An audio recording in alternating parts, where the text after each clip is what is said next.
Hello and welcome back to this Round Paul Curriculum public speaking course speech. Today I'll be having another Q&A with Kai about sewing and tailoring questions. So this is recorded the same day. One of the ones that I wanted to bring up is this is a thing that confuses me a lot about sewing and stuff. Is that sometimes people are able to look at things or picture them in their brain and already know what kind of cloth that they need to use. Because, nowadays and back then and whatever, clothes could be made out of, anything. There could be, polyester, cotton, wool, silk, stuff like that.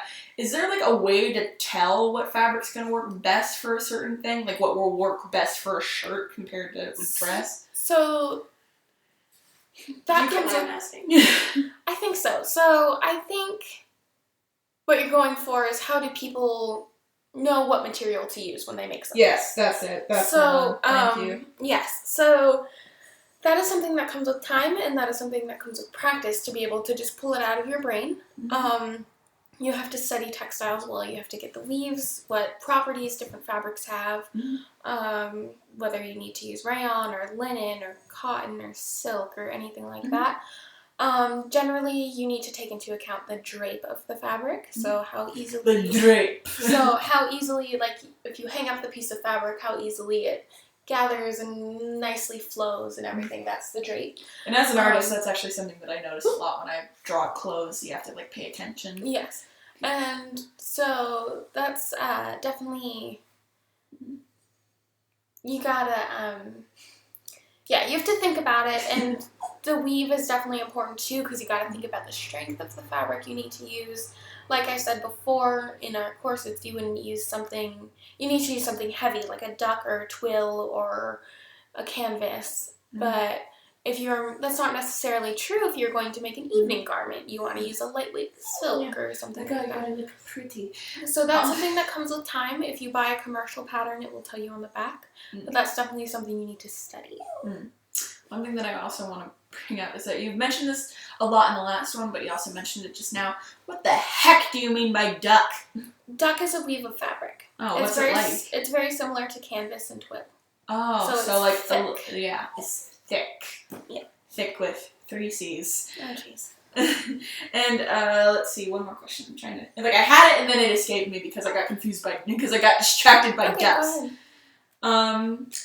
What period fashion do you like the most? What is your favorite time for that's fashion? difficult. As far as we go with modern, as in the 20th to 21st century, I would say the 1930s through the 1960s, which is very vague.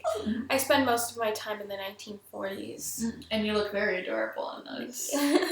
As far as we go with historical, there's so many centuries, but my favorite is late Victorian and Edwardian. So think big hats, tight waists, I love those so much. I love those shirts and those skirts. big old hats. So yeah. This wasn't necessarily sewing, but this is more like hat making. Okay. When was it when they started putting birds on hats again? That was a fad in the 1910s. Ah. And so, yeah, I believe the 1910s, because, sorry, my dog's barking.